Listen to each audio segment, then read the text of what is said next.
Monsieur Gilles Pépin est enseignant en histoire du côté de cette maison d'enseignement si prestigieuse qu'est le Mont-Saint-Louis. Monsieur Pépin, bonjour. Bonjour. Merci de nous accueillir chez vous. Plaisir. Monsieur Pépin est un amant de pyramides également, vous allez tout comprendre. Il y a toute une histoire derrière le Mont-Saint-Louis, évidemment, une riche histoire quand on recule aux premières années. Et lorsqu'on a fêté le 100e du Mont-Saint-Louis, il y a quelque chose de particulier qui s'est vécu, qui s'est préparé et qu'on peut admirer aujourd'hui en partie. Tout à fait. Donc, c'était l'époque où on faisait encore ces espèces de petites bulles du temps destinées aux générations futures.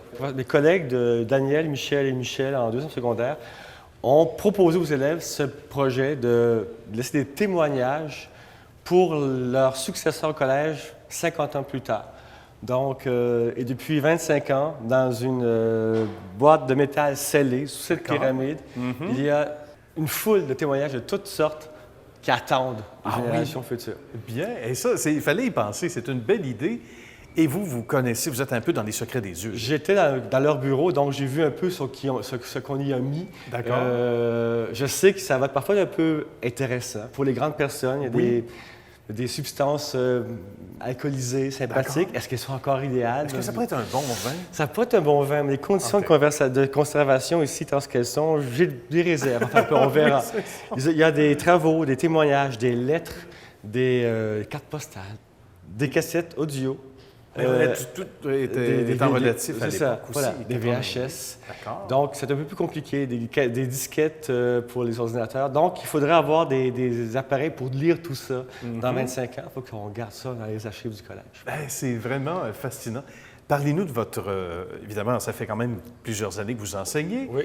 Ici même, comment vous vivez toutes ces années? J'imagine qu'on a besoin d'aucune motivation particulière ou supplémentaire pour se lever le matin et pour venir travailler. Ça va de soi, j'imagine. C'est un plaisir. En fait, j'ai lancé depuis 25 ans dans ce milieu qui est extraordinaire, très stimulant, avec une jeunesse qu'on nous envie, parfois particulièrement allumée, curieuse, motivée, désireuse de réussir, mais aussi extrêmement attachée à ses enseignants.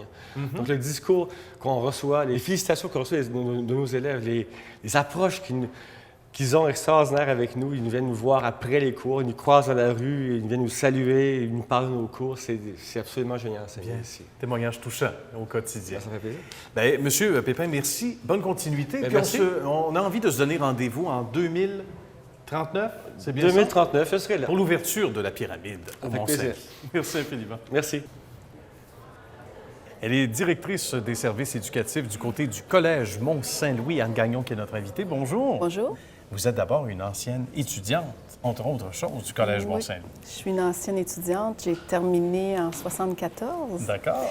Et ensuite, je suis allée au collégial et tout. Et je suis revenue en 1995 comme stagiaire en enseignement. Ah oui, d'accord. Ici. Et j'ai ensuite enseigné pendant une dizaine d'années. Je suis allée faire mes classes en direction dans une autre école et depuis 1 an et demi, je suis revenue au Collège Mont-Saint-Louis comme directrice. On y revient toujours. On y revient toujours et mes enfants aussi sont venus. Ah oui, c'est ça que vous me disiez également. Oui. Voilà. Donc ça, c'est signe que les choses se passent bien. Quand il y a l'esprit d'appartenance envers une institution comme celle-ci, on comprend bien que c'est un naturel. Il ne faut pas chercher le midi à 14 h pourquoi les gens y reviennent pour y travailler, pourquoi les enfants de ces individus-là qui ont tout à gagner justement à amener ces derniers sur les bancs d'école ici, justement, s'y trouvent. Et pour les générations à venir, racontez-nous à quoi ressemble, je ne dirais pas une journée type, parce qu'il y a beaucoup de responsabilités qui vous concernent ici, mais quelles sont-elles justement, ces responsabilités en bonne quantité ici au collège et qui viennent avec, bien sûr, votre titre, Madame? Et en fait, comme directrice des services éducatifs, je suis un peu la gardienne de la pédagogie dans l'école. Donc, tout le respect du régime pédagogique, de la sanction des études, le respect des programmes qui sont prescrits par le ministère de l'Éducation. Donc, je travaille beaucoup avec les enseignants, peu avec les élèves maintenant, contrairement à l'enseignement où on est toujours avec des élèves. Voilà, oui. Donc, maintenant, je travaille beaucoup avec les enseignements à construire et à enrichir puis à continuer de faire vivre notre collège. Bien, c'est fascinant. Qu'est-ce qui vous allume, si je peux me permettre l'expression, parce que vous me semblez aussi une dame passionnée, parce que vous faites, non seulement vous êtes ici, mais à vous écouter parler, ça semble clair. Qu'est-ce qui vous motive comme ça chaque matin? Parce que la motivation n'est pas étrangère, justement, à votre présence ici.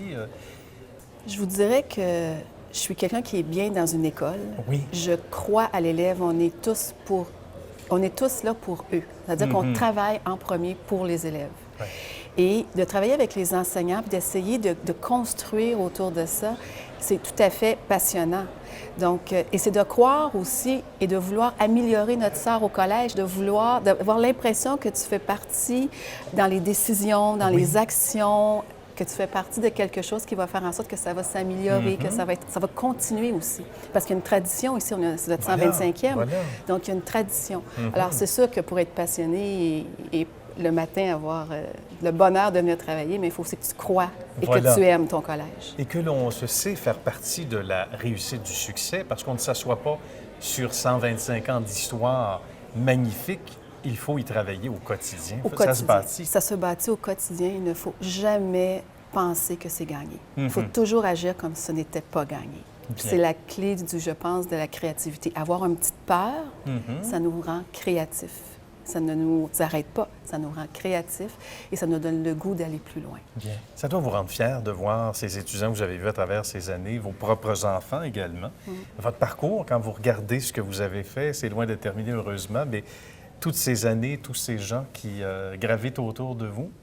Oui, et moi, comme je demeure aussi dans le quartier, mais j'ai beaucoup d'amis qui étaient des anciens du Mont-Saint-Louis, pas nécessairement dans les mêmes années que moi, mais j'ai beaucoup de gens dans notre quartier qui sont aussi des anciens du Mont-Saint-Louis, des voisins. Tu rencontres des parents à l'école primaire de tes enfants. Tu dis, oh, t'es allé au Mont-Saint-Louis, toi? Te souviens-tu de tel professeur, effectivement? Entre autres. Oui. Bien. Bien, merci beaucoup. On va vous souhaiter une bonne continuité. Bravo pour votre travail colossal au quotidien ici au Collège Mont-Saint-Louis. Ça fait plaisir. Merci.